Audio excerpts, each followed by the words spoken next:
In the summer of 1936, 27,000 people swam in a single Morecambe pool over just 2 days. It was the largest open-air swimming pool in Europe, on a stretch of coast the railway posters sold as the Naples of the North. Today, that pool is gone. So are both piers, the theme park, and most of the grand hotels. The town gave its name to one of the most loved comedians Britain ever produced, the man who taught the whole country to bring it sunshine, and then, slowly, its own sunshine drained away. On the promenade at Morecambe, there is a bronze statue of a man frozen mid-dance, one leg kicked up behind him, a pair of binoculars swinging from his neck. It is Eric Morecambe, caught in the pose that ended every episode of the most watched comedy show in British history. He was born here as John Eric Bartholomew at a small terraced house on Buxton Street, and his mother Sadie, a waitress, took on extra work to pay for the dancing lessons that would one day make him famous. When the boy needed a stage name, he simply took the name of the town. Alongside Ernie Wise, he built an act that ran from the war years until his death, and became the best-loved comedy double act the country has ever produced. The Queen came in person to unveil that statue in 1999, and thousands lined the seafront to watch her do it. It should have been the proudest day the resort had seen in decades. It was also, almost to the month, the year the great theme park on the same seafront switched off its lights and closed its gates for the last time. A bronze comedian doing his sunshine dance, unveiled by a queen, above a town that was quietly going dark. That is the strange doubleness of Morecambe. It produced the man whose signature song asked a whole nation to bring it sunshine, and it spent 40 years losing its own. The pool where those 27,000 swimmers came was bulldozed. The pier that first brought electric light to the town was torn apart by the sea and demolished. The theme park rusted into the sand and was flattened. To understand how one small resort lost this much, this fast, you have to go back to the thing that made it in the first place, which was never the buildings at all. It was the view. Before any of it existed, Morecambe was a scatter of fishing hamlets on the Lancashire coast, places with names like Poulton, Bear and Torresholme, looking out across a wide, shallow bay toward the mountains of the Lake District. What those hamlets had was one of the most beautiful outlooks in England. When the tide goes out across Morecambe Bay, it uncovers the largest expanse of sand and mudflat in the whole of Britain, well over 100 square miles of it, and when the sun drops behind the Cumbrian fells, the water turns the colours of a fire going out. But that same beauty had always carried a warning inside it. For centuries those sands had been so dangerous to cross, so laced with quicksand and swept by tides that came in faster than a horse could walk, that the Crown appointed an official guide to lead travellers over them on foot. The post still exists to this day, the King's Guide to the Sands, one of the oldest jobs in the country. Remember that, because the bay never stopped being what it always was, gorgeous and patient and lethal. For now, though, the danger was just a local fact, and what the outside world saw was the picture. Somebody with an eye for marketing looked at the sweep of the bay, with the hills rising behind it, and decided it resembled the Bay of Naples, and so the name went up on the railway posters, the Naples of the North. The railway is the whole beginning of the town. It arrived in June of 1848, running a line down to a new harbour on the coast, and almost overnight the empty shore became reachable for the mill workers of Yorkshire. They came in their tens of thousands from Bradford and Leeds and Halifax, packed onto excursion trains on their factory holidays, and Morecambe filled up with them. The town earned a second nickname alongside the grand one, and this one was earthier and closer to the truth: Bradford by the Sea. There is the paradox baked into the place from the very start.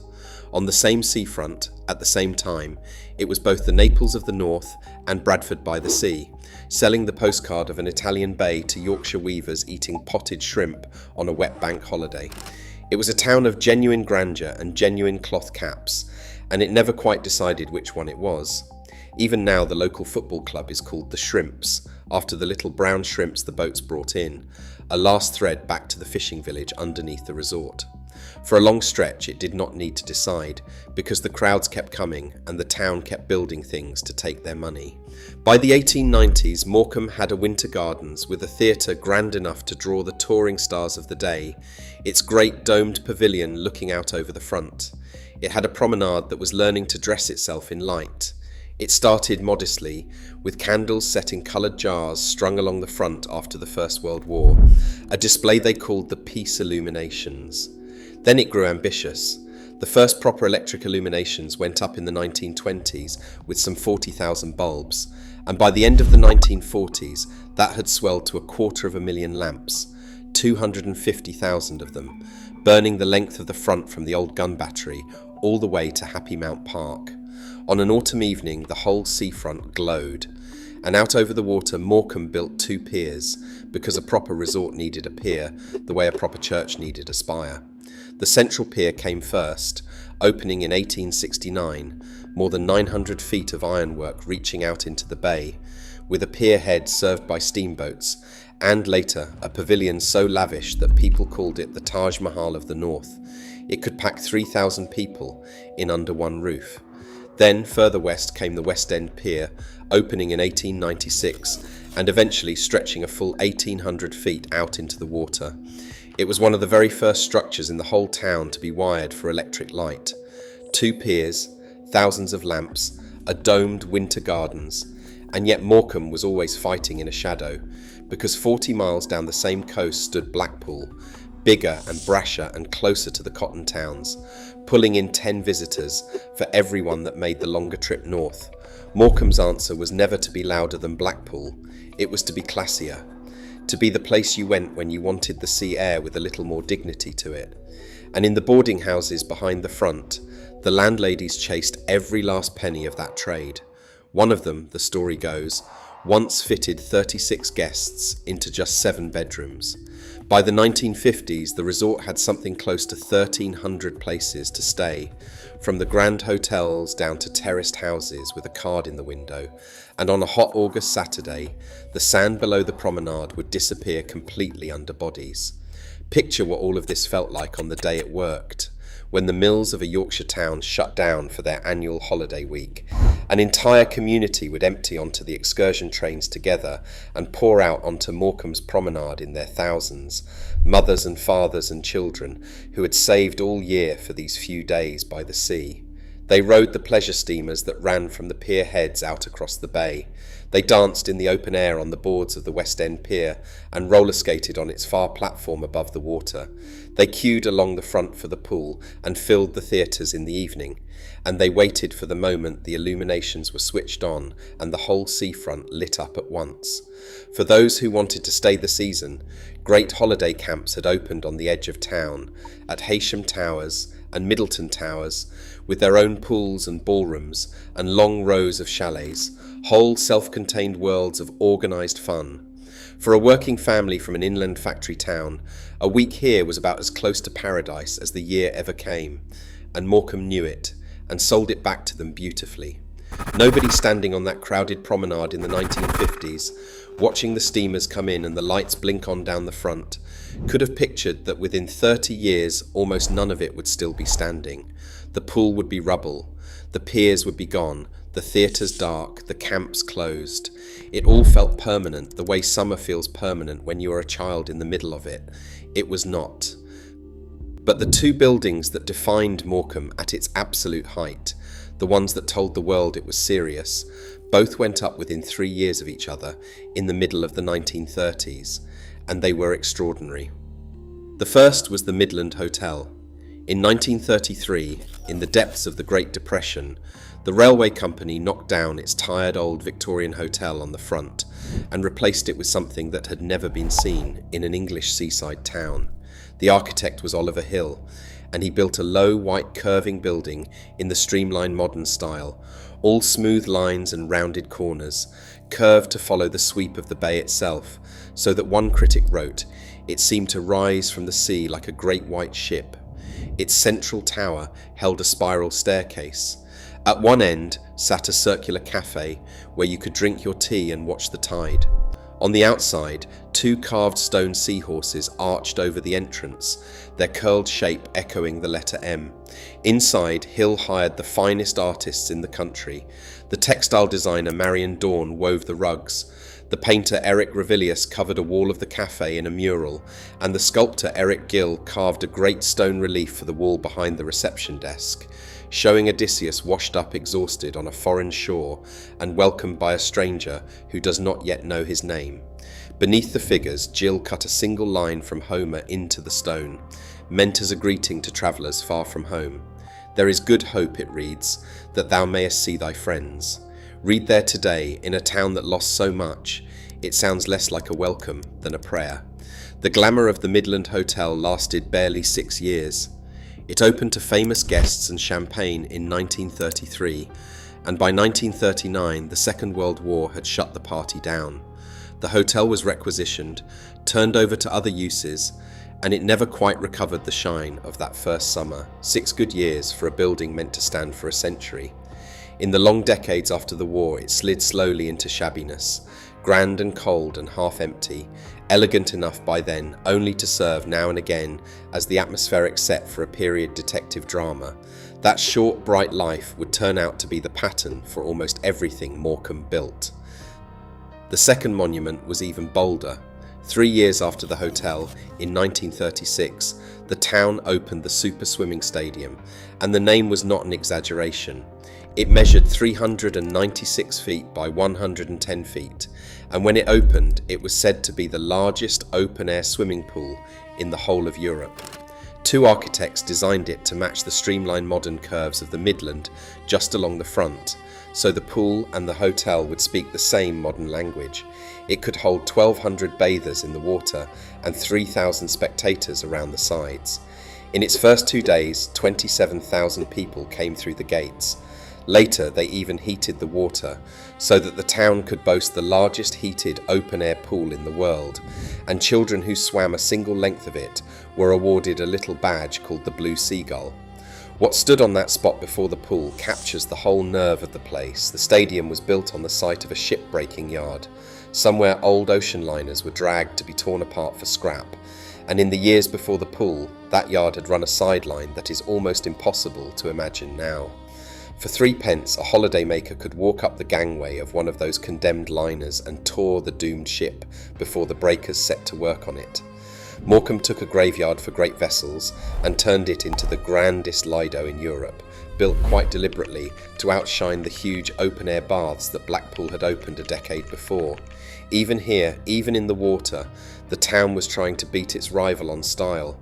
They opened it in July of 1936, only days before the Berlin Olympics, and the man they chose to cut the ribbon was Sir Josiah Stamp, head of the railway and a governor of the Bank of England. He stood before the enormous new pool and said something that has clung to the place ever since. Bathing, he told the crowd, reduces rich and poor, high and low, to a common standard of enjoyment and health. When we get down to swimming, he said, we get down to democracy. For one bright moment, the grandeur and the cloth caps stood together in the same water, and the stadium became more than a pool. It became a stage. Morecambe had helped invent the Seaside Beauty Contest, and the Super Swimming Stadium turned it into a national spectacle, hosting the heats and finals of Miss Great Britain and later Miss World in front of packed and roaring tiers. The judges who came to pick the winners read like a roll call of British entertainment. In one year, the panel choosing Miss Great Britain included the comedy giants Laurel and Hardy and the ukulele star George Formby. Between the beauty rounds, teams of acrobatic divers threw themselves off the high boards, and a floating attraction shaped like a great whale, nicknamed Moby Dick, sat out on the water until a fire took it in the 1970s. This was Morecambe at its zenith. The largest pool in Europe, film stars on the judging panel, a white Art Deco liner of a hotel curving along the front, 250,000 lights, and the sun going down over a bay that a whole nation had agreed to call Naples. For a few charmed decades, this small Lancashire town punched far above its size. The beauty contest it had invented on its own sands grew into a national institution, crowned before packed and cheering tiers and later carried into living rooms across the country by television, its winners going forward to compete for the title of Miss World. In the summer, the excursion trains ran nose to tail. In the autumn, the crowds came back again for the switching on of the lights. For those weeks, the whole promenade smelled of salt and fried food and warm sugar, and every guest house along the front hung out its board reading no vacancies. Morecambe never matched Blackpool for size or for noise. What it reached for instead was glamour, and for a run of golden summers it genuinely had it. It made a wet northern shoreline feel, for the length of a holiday, like somewhere the whole world might want to be. So here is the question that the rest of this story has to answer. How does a town with all of that, the pool, the piers, the palace of a hotel, the film stars and the illuminations, end up a national joke and one of the most deprived corners of England inside a single human lifetime? The answer arrives, as it did for so many British resorts, from an airport departure gate. For a century, the entire business model of the English seaside had rested on one quiet assumption, which was that ordinary working families had no other way to reach the sun. If you lived in a Lancashire mill town and you wanted a week of sea air, Morecambe was where you went, because Morecambe was what you could afford to reach. Then, in the early 1960s, the aircraft changed everything. High-capacity jets made the package holiday possible, and the tour operators began selling working families a week on a Spanish beach for a price that a week in Morecambe could no longer beat. The names themselves sounded like Escape, Benidorm and Mallorca and Tenerife, and they came with the one thing that Morecambe, for all its beauty, could never print on a poster and promise: the weather. That was the flaw that had been sitting in the foundations all along. The town had sold itself as the Naples of the North, but it could only ever offer the North's version of the sky. The same bay that turned to fire at sunset spent a great many afternoons under flat Lancashire rain. Once a family could stand on a guaranteed hot beach in Spain for the same money, the beautiful cold bay simply could not compete, and the excursion trains that had built the town began, year by year, to empty. The population, which had climbed for a century, stopped growing and stuck at around 41,000, and there it stayed, a town that had run out of new arrivals. The decline did not come as a single blow, it came as a long series of them, one after another, through the 1970s and 80s, and the cruel thing is how much of it was fire and storm rather than anything the town chose. In 1970, the Alhambra Theatre burned when a projector caught light in the upper tiers. Then the pool, the great super swimming stadium, the largest in Europe, began to leak and crack. And rather than pay to save it, the town sent in the bulldozers. By Easter of 1977, it was gone. 1,200 bathers of capacity reduced to rubble and a memory. The Winter Gardens, that grand dome theatre from the resort's first golden age, closed the same year, its structure no longer safe. A few seasons later, the Floral Hall came down too. And that same terrible year, the sea came for the piers. In November of 1977, a storm drove into the West End pier and ripped away a third of its length, cutting off the open-air dancing platform at the far end and leaving it stranded out in the water like a wrecked island. The cost of repair was put at £500,000, money the fading town did not have, and so instead of mending it, they demolished it. Photographs from that winter show the aftermath on the sand, a heap of torn and twisted metal where an 1,800-foot pier had reached out into the bay. No pier was ever built to replace it. The central pier had already known fire long before. Its first great pavilion, the one they had christened the Taj Mahal of the North, had burned to the waterline back in 1933 and been rebuilt in hope. But by the 1980s, the pier was living on borrowed time. Its decking collapsed at the seaward end in the middle of the decade, and it closed. Then fire finished what the sea had started. The rebuilt pavilion and ballroom went up in flames in 1991, and the following year the whole condemned structure was pulled down. In the space of 15 years, a town famous for its two piers had lost both of them, one to the water and one to the flames, and the promenade was left with two strange, empty widenings where they used to begin, like gaps in a mouth where teeth had been. As the buildings came down, the town's very reputation curdled. The place that had been the Naples of the North picked up a cruel new nickname among the comedians of the day. They called it the Costa Geriatrica, the coast of the elderly, a resort where, as the joke went, even the seagulls no longer bothered to land. One television comic sneered that Morecambe was a cemetery with lights, a place where they did not bury the dead but stood them up in the bus shelters, and that the most thrilling thing you could do there was watch the traffic lights change colour. A town that had once sold itself as sunshine and glamour had become, on national television, the punchline. And here is the sharpest irony of the whole slow collapse. In that very decade, As the piers fell and the pool became rubble, the most watched man in the entire country was Eric Morecambe.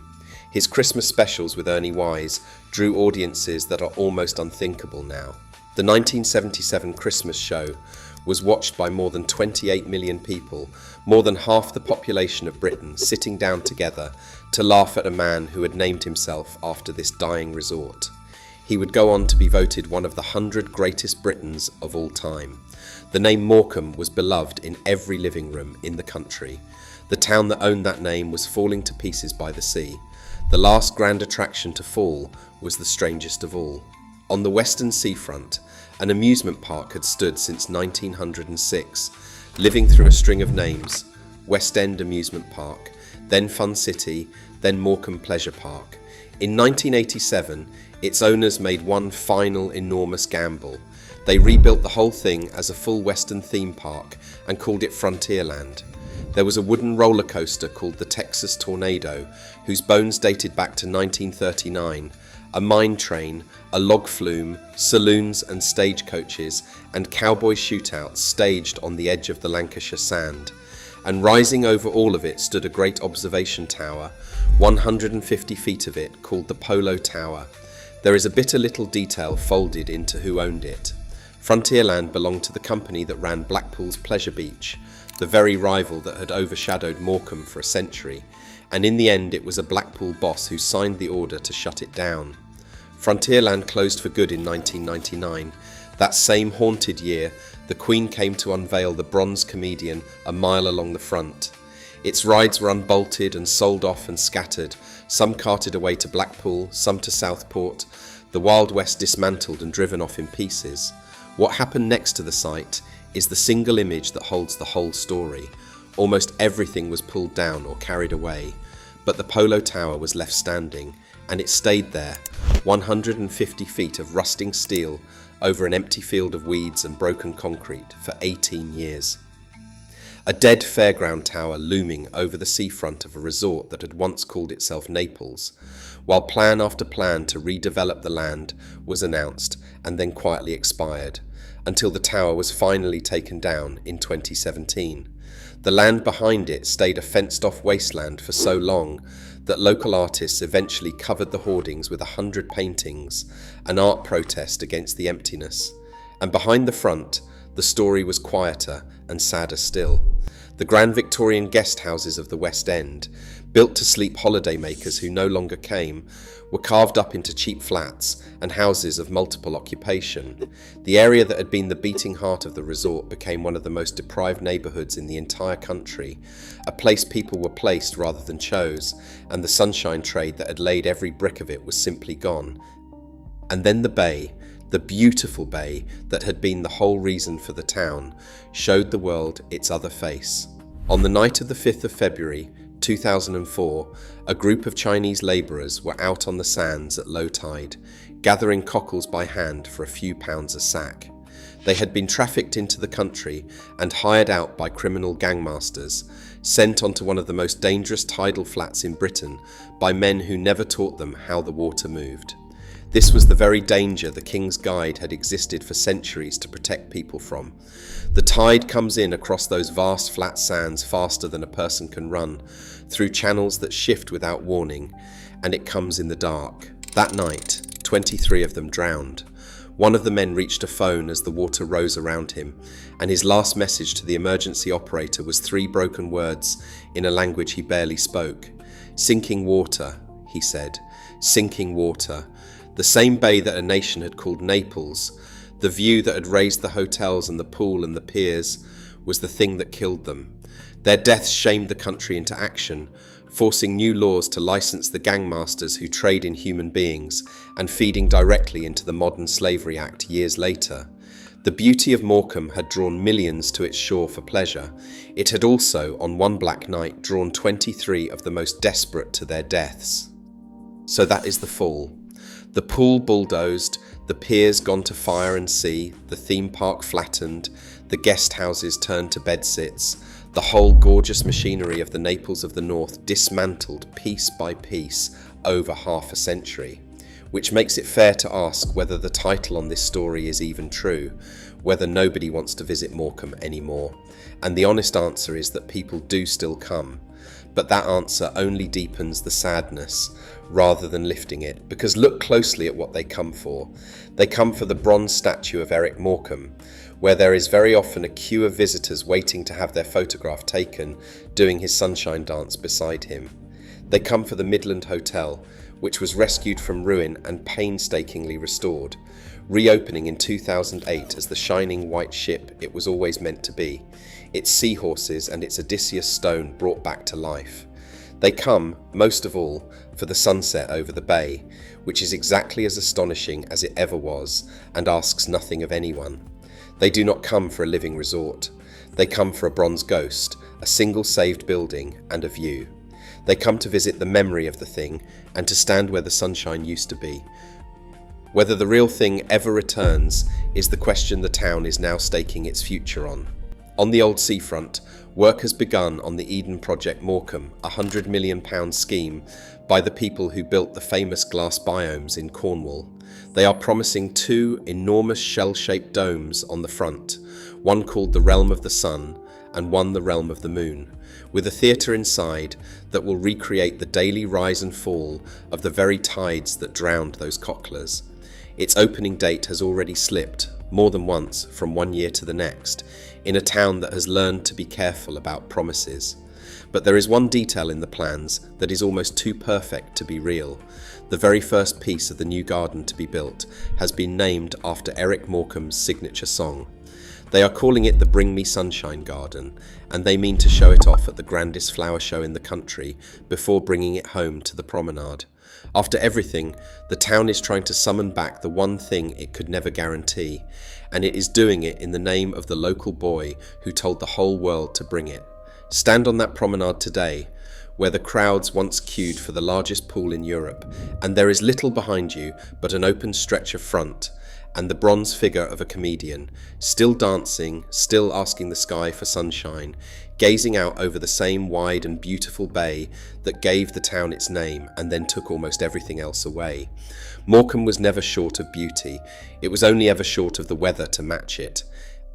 And if you found this one worth your time, YouTube reckons you're going to want the one on your screen right now.